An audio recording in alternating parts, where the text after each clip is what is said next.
welcome. I know it's incredibly cold, so I appreciate the fact that everybody's bundled up in here. And hopefully the music will make up for the fact that you came out of your nice warm homes and hot water bottles and hot chocolate and coffee. On the program today, there are 3 works. And most of our concerts we do 3. They're not necessarily typical, but the kind of standard format for a concert tends to be some kind of an overture or first piece. It could be a great piece and necessarily brief, an overture, if you will, like an overture to an opera, for instance, before the curtain comes up, and then something of more substance, and then followed up by a significant work after intermission. And it just so happens this program worked out that way. So we're opening with a piece by Gustav Mahler, and then Alexander Glazunov, and then after intermission, another Alexander, although I believe not related, Borodin. That was a bad joke. That's okay. You don't have to laugh. You can just hold up like 2 fingers, meaning 2 out of 10, or just not even move. It's quite all right. And so my notes today that I wanted to talk about are some specifics, but kind of an overview. We happen to be doing a program that's, if you will, kind of a standard format, not so much for concerts, but kind of shows off the different forms, structures of compositions that composers will write using. And so we're ending, of course, with a symphony by Borodin, his 2nd symphony, and it's in the sense that it's in standard format, meaning it's in four movements, and which means that typically, not always, but quite frequently, especially for 19th century works, by the time of the sons of Bach and Mozart and Haydn before the 1800s, before Beethoven, and throughout the balance of the 1800s, most symphonies composed for orchestra were of 4 movements. The outer movements, the 1st and the 4th, were quick movements, marked allegro typically, which means lively in Italian, and for purposes of music, fast necessarily. And they're of a specific structure, which I frequently talk about. I don't want to either bore you with the details, but it's called sonata allegro form, where it's in thirds, and the first third of the 1st or the 4th movement form has 2 or 3 melodies that you're introduced to gradually throughout this 1st third. And then the middle section is called development, where the composer will actually take bits and pieces of 1 or more of those 3 melodies and kind of weave them together in a more elaborate structure, while they're also going to different key areas. That's the taking of the journey that you're being taken on in a substantive movement or a piece of classical music. Unless it's minimalist and highly repetitive, but that's another issue. Then the last third is the recapitulation, the coming home, where the 3 melodies typically that you experienced in the opening third, which is called the exposition, you hear in the same order, but in the home key area, what's called the tonic. In this instance, we're talking about B, the key of the piece. So that's the form and structure of the 1st and 4th movements. The 2nd movement is traditionally a slow movement. Its earlier format was theme and variations, in other words, a theme and then a series of variations. But that changed pretty much the 2nd half of the 19th century, and composers used different structures. And of course, the slow movement is necessarily going to be beautiful and lush. You expect this from a work from the 2nd half of the 19th century, the Romantic era. And in this instance, this is going to happen except for one little thing, which I'll get to in a moment. Then typically the 3rd movement is the dance movement. In 19th century, late 18th, 19th, and even into 20th century symphonic form.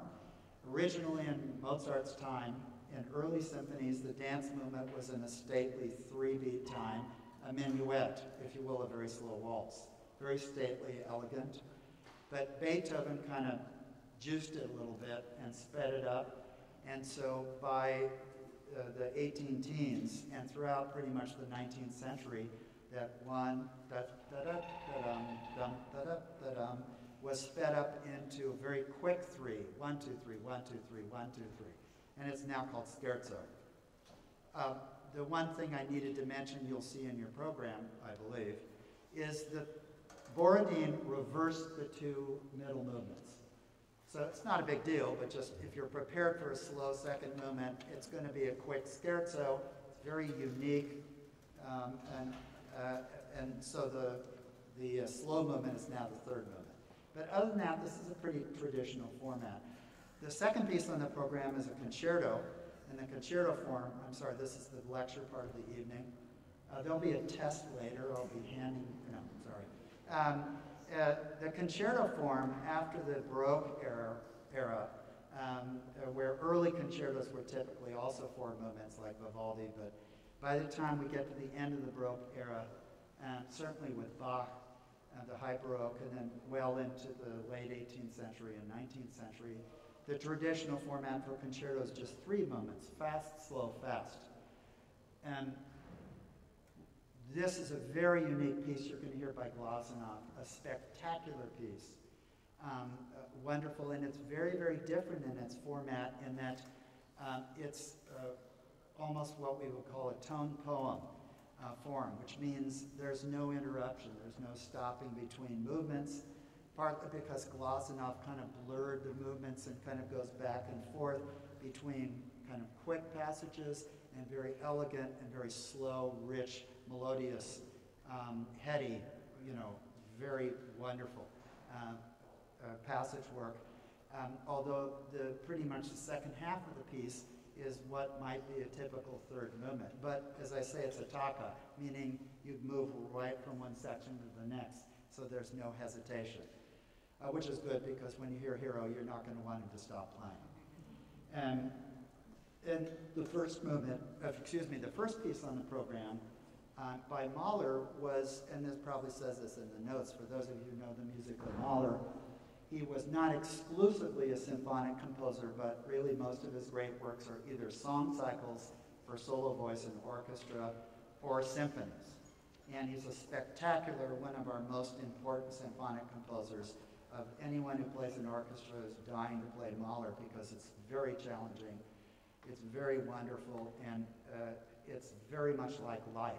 There are many different things that go on. There are passages where they're happy, there's passages that are ecstatic passionately, there are passages that are fleet and kind of light, and then there are passages that are very, very dark and kind of moody.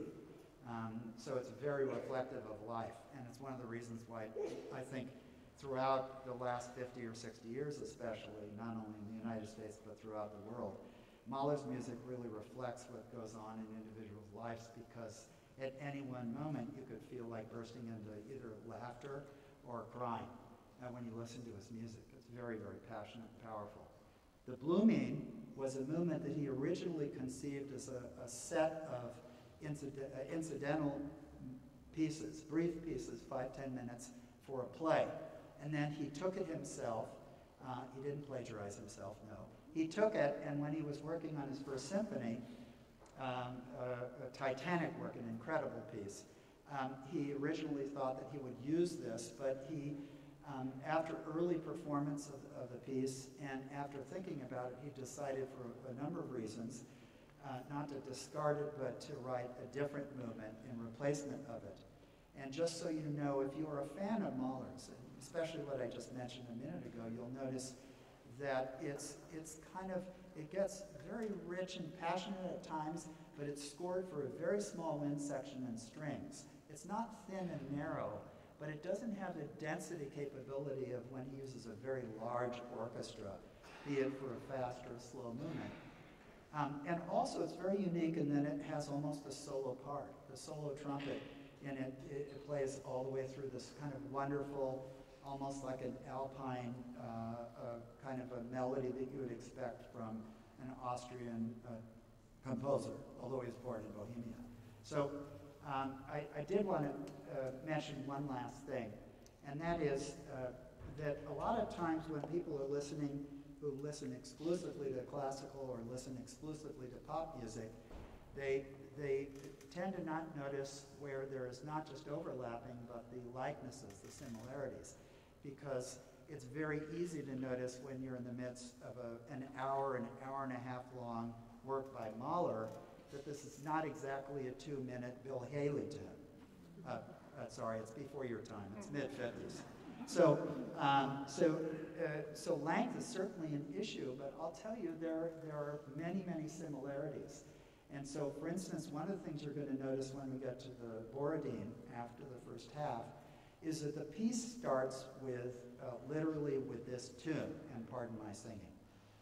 Dum, dum, dum, dum, dum, dum, dum, dum, dum. Dum, dum, dum, dum, dum, dum, dum, dum, dum.